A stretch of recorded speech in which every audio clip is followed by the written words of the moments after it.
Year 1945। एक देश जल रहा था। नहीं, सिर्फ बिल्डिंग्स नहीं, आइडियाज जल रहे थे, प्राइड जल रहा था, एक पूरी सिविलाइजेशन का कॉन्फिडेंस जल रहा था। आसमान से गिरते बॉम्ब ने सिर्फ शहरों को डिस्ट्रॉय नहीं किया था, उन्होंने लोगों के दिमाग में एक सवाल छोड़ दिया था, क्या हम कभी दोबारा खड़े हो पाएंगे? सड़कों पर भूख थी, रेलवे स्टेशन पर खामोशी थी, फैक्ट्रीज कब्रिस्तान जैसी लग रही थी। माओ को नहीं पता था अगला खाना कहाँ से आएगा। सोल्जर्स घर लौट रहे थे, लेकिन घर बचे ही नहीं थे। और दुनिया ऑलमोस्ट श्योर थी कि ये देश खत्म हो चुका है। लेकिन सिर्फ 23 साल बाद वही देश दुनिया की सेकेंड लार्जेस्ट इकोनॉमी बन गया, और लगभग ईयर 2010 तक उसने वो पोजीशन होल्ड भी की। आज वो फोर्थ लार्जेस्ट इकोनॉमी है, लेकिन असली मिस्ट्री अब भी वही है। कैसे एक देश जिसके पास ऑयल नहीं था, गैस नहीं थी, नेचुरल रिसोर्सेस ऑलमोस्ट ना के बराबर थे, वो टेक्नोलॉजी, मैन्युफैक्चरिंग और डिसिप्लिन का ग्लोबल सिंबल बन गया। कैसे उसने डिस्ट्रक्शन को पावर में कन्वर्ट कर दिया।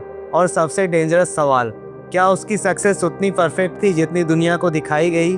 क्योंकि जब हम आज उस देश को देखते हैं, हमें बुलेट ट्रेन्स दिखाई देती है, क्लीन रोड्स, रोबोट, डिसिप्लिन दिखाई देती है, लेकिन बहुत कम लोग उस साइलेंट साइकोलॉजिकल कॉस्ट को देखते हैं जो इस सक्सेस के नीचे दबा हुआ था। असली कहानी वही है। उस देश का नाम था जापान। जापान हमेशा से ऐसा नहीं था। आज का पीसफुल जापान एक वक्त पर दुनिया के सबसे एग्रेसिव एम्पायर में से एक था। 1860s के आसपास जापान सडनली मॉडर्नाइज होना शुरू करता है, क्योंकि वेस्ट एशिया में घुस रहा था, कॉलोनाइजेशन का एरा था, चाइना वीक हो रहा था, इंडिया ऑलरेडी ब्रिटिश कंट्रोल के अंदर था। जापान ने एक चीज़ नोटिस की, अगर पावरफुल नहीं बने तो सरवाइव नहीं करेंगे, और यही फियर जापान को मशीन बना देती है। फैक्ट्रीज, मिलिट्री, इंडस्ट्रियलाइजेशन, नेशनलिज्म, सब कुछ एक स्पीड पर बिल्ड हुआ जो उस टाइम ऑलमोस्ट अनबिलीवेबल थी। लेकिन मॉडर्नाइजेशन के साथ और एक चीज़ ग्रो हुई, एक्सपेंशन का भूख। जापान को रिसोर्सेज चाहिए थे, ऑयल, कोल, आयरन, क्योंकि इंडस्ट्रियल पावर बिना रिसोर्सेज के जिंदा नहीं रह सकती। और इसी डिस्परेशन ने जापान को कोरिया, चाइना और फिर पूरे पैसिफिक में एग्रेसिवली एक्सपेंड करने पर मजबूर किया। लेकिन प्रॉब्लम सिर्फ टेरिटरी की नहीं थी, प्रॉब्लम साइकोलॉजी की थी। जापान में एम्पायर को ऑलमोस्ट डिवाइन माना जाता था, नेशन के लिए मरना ऑनर था, इसलिए कामाकाजी पायलट सस्ते हुए सुसाइड मिशन पर जाते थे। आज के पर्सपेक्टिव से देखोगे तो इरेशनल लगेगा, लेकिन उस वक्त पूरा सोसाइटी एक कलेक्टिव इमोशनल प्रोग्रामिंग में जी रहा था। और फिर आता है वो मोमेंट जिसने सब कुछ बदल दिया, पर्ल हार्बर, ईयर 1941। जापान ने अमेरिका को सरप्राइज अटैक किया। इनिशियल सक्सेस मिला, लेकिन शायद जापान एक चीज़ अंडरस्टिमेट कर गया, अमेरिका की इंडस्ट्रियल पावर। अमेरिका सिर्फ एक कंट्री नहीं था, वो एक प्रोडक्शन मॉन्स्टर था। जब जापान एक शिप बनाता, अमेरिका मल्टीपल बना देते। जब जापान रिसोर्सेज के लिए स्ट्रगल कर रहा था, अमेरिका ओशंस के अक्रॉस सप्लाई मेंटेन कर रहा था।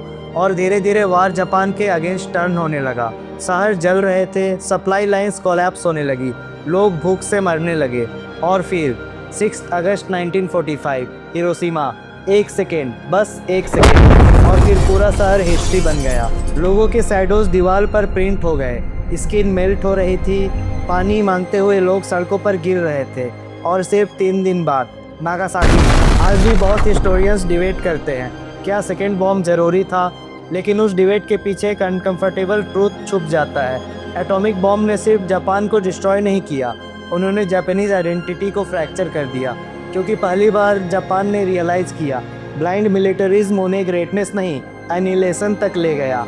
और यही साइकोलॉजिकल कोलैप्स जापान के रिवर्ट का फाउंडेशन बना। पहली नज़र में ये नॉर्मल लगता है कि अमेरिका ने जापान को डिफीट किया, लेकिन असली गेम डिफीट के बाद स्टार्ट हुआ। जनरल डगलस मैकार्थर, अमेरिका का ऑक्यूपेशन लीडर, उसने जापान को सिर्फ पनिश नहीं किया, उसने जापान को रीडिज़ाइन किया। कॉन्स्टिट्यूशन चेंज हुआ, मिलिट्री पावर लिमिट हुई, एजुकेशन सिस्टम रीसेप हुआ, वुमेन को वोटिंग राइट्स मिले, लैंड रिफॉर्म्स आए, और सबसे इम्पॉर्टेंट, जापान को फोर्स किया गया कि वो वार मशीन से इकोनॉमिक मशीन बने। लेकिन यहाँ एक आयरनी है जो लोग रेयरली नोटिस करते हैं। अमेरिका ने जापान को डिस्ट्रॉय भी किया और रीबिल्ट भी, क्योंकि कोल्ड वॉर शुरू हो चुकी थी। अमेरिका को एशिया में एक स्ट्रॉन्ग कैपिटलिस्ट अलाई चाहिए था ताकि सोवियत इन्फ्लुएंस को रोका जा सके, और यही पॉइंट ने सब कुछ बदल दिया। जापान सडनली एनिमी से स्ट्रेटेजिक पार्टनर बन गया। American money, technology transfer, market access, security protection सब मिलना शुरू हुआ। लेकिन सिर्फ एक्सटर्नल हेल्प से मिरेकल नहीं होता, रियल चेंज जापानीज सोसाइटी के अंदर हो रहा था। वार के बाद जापानीज लोग इमोशनली टूट चुके थे। उन्होंने तबाही देखा था, ह्यूमिलिएशन फील की थी, और इसी कलेक्टिव ट्रॉमा ने एक डेंजरस डिसिप्लिन क्रिएट किया। दोबारा कभी वीक नहीं बनना। ये सेंटेंस ऑफिशियली शायद कहीं लिखा नहीं गया, लेकिन पूरे सोसाइटी के सबकॉन्शियस में बस गया। वर्कर्स 14-14 घंटे काम करते, कंपनीज को फैमिलीज की तरह ट्रीट किया जाता, life time employment culture develop हुआ। जापान में सक्सेस से पैसा नहीं बन गया, वो नेशनल रिडम्पशन बन गया। सोनी, टोयोटा, होंडा, पैनासोनिक, ये सिर्फ कंपनीज नहीं थी, ये जापान का रिवेंज था। लेकिन रिवेंज बॉम्ब से नहीं, क्वालिटी से। और यही हिडन साइकोलॉजिकल फैक्टर दुनिया मिस कर देती है।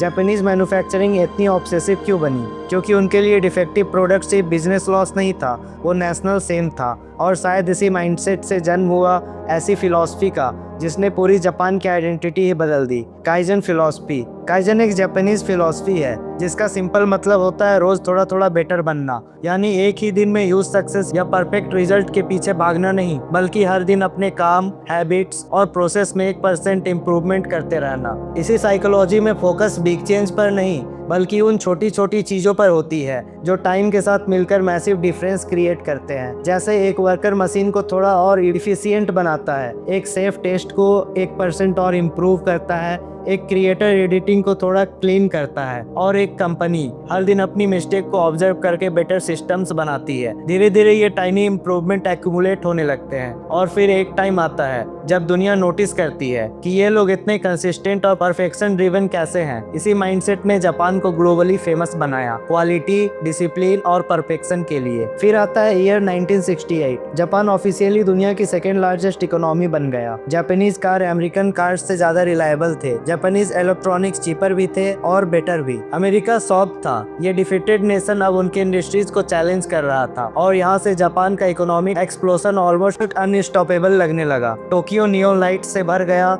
मिडिल क्लास एक्सप्लोड हुई, इंफ्रास्ट्रक्चर वर्ल्ड क्लास बनने लगे, bullet trains, consumer electronics, global export. ऐसा लग रहा था फ्यूचर जापान में बन रहा है। लेकिन हर मिरेकल की एक हिडन कॉस्ट होती है, और जापान भी उससे बच नहीं पाया, क्योंकि जिस डिसिप्लिन ने जापान को ऊपर उठाया वही डिसिप्लिन धीरे धीरे प्रेशर कुकर बनने लगा। ऑफिस कल्चर एक्सट्रीम होता गया, ओवरवर्क नॉर्मल बन गया। कारोसी, जापान में एक वर्ड एग्जिस्ट करता है जिसका मतलब है डेथ बाय ओवरवर्क। सोचो एक सोसाइटी इतनी प्रोडक्टिविटी ड्रिवन हो जाए कि लोग लिटरली काम करते करते मरने लगे। लेकिन आयरनी और भी डार्क है, बहुत लोग एक्सटर्नली सक्सेसफुल थे लेकिन emotionally isolated. Tiny apartments, long working hours, social pressure, और धीरे धीरे बर्थ रेट गिरने लगे। यंग जनरेशन शादी अवॉइड करने लगी क्योंकि उनके पास इमोशनल एनर्जी ही नहीं बच रही थी। और यही हिडन कॉन्ट्रडिक्शन है जापान की सक्सेस स्टोरी का। दुनिया जापानीज एफिशिएंसी को एडमायर करती रही, लेकिन उस एफिशिएंसी के नीचे लोनलीनेस साइलेंटली ग्रो कर रही थी।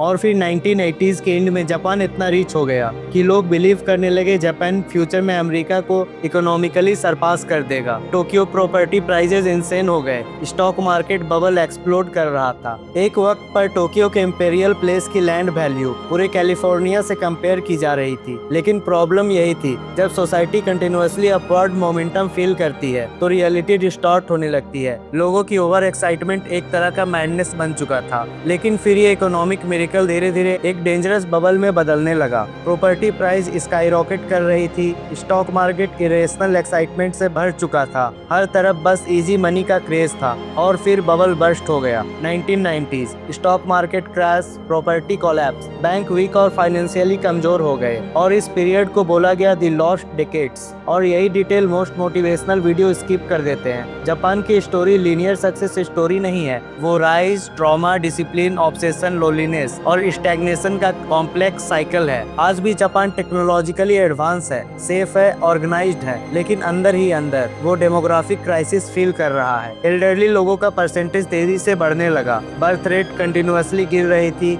और हर साल यंग वर्कफोर्स छोटी होती जा रही थी। यानी एक तरफ एल्डरली पॉपुलेशन बढ़ रही थी और दूसरी तरफ काम करने वाले यंग लोग कम होते जा रहे थे। धीरे धीरे इसका प्रेशर जापान की इकोनॉमी, प्रोडक्टिविटी और फ्यूचर ग्रोथ पर क्लियरली दिखने लगा। एक वक्त था जब जापान फ्यूचर सिंबलाइज करता था। आज जापान फोर्थ लार्जेस्ट इकोनॉमी है। चाइना और जर्मनी उसे क्रॉस कर चुके हैं, लेकिन बहुत एक्सपर्ट जापान को वार्निंग की तरह भी देखते हैं, क्योंकि मॉडर्न सिविलाइजेशन का एक अनकंफर्टेबल क्वेश्चन जापान के अंदर क्लियरली विजिबल है। अगर सोसाइटी एफिशिएंसी में इतना परफेक्ट हो जाए कि लोग इमोशनली थकने लगे, तो क्या वो प्रोग्रेस सस्टेनेबल है? और इसी पॉइंट पर जापान दुनिया के बहुत कंट्रीज से अलग भी है और सिमिलर भी। अमेरिका इनोवेशन में पावरफुल बना, चाइना मैन्युफैक्चरिंग स्केल से उठा, सिंगापुर स्ट्रेटेजिक सिस्टम से ग्रो हुआ, लेकिन जापान की ग्रोथ डीपली साइकोलॉजिकल थी। हर कंट्री इंडस्ट्रियलाइज हुई, लेकिन जापान ने इंडस्ट्रियलाइजेशन को ऑलमोस्ट इमोशनल मिशन बना दिया। और शायद इसीलिए जापान को समझना डिफिकल्ट है, क्योंकि सरफेस पर वो काम लगता है, लेकिन उस कामनेस के नीचे वर्ल्ड वार का ट्रॉमा,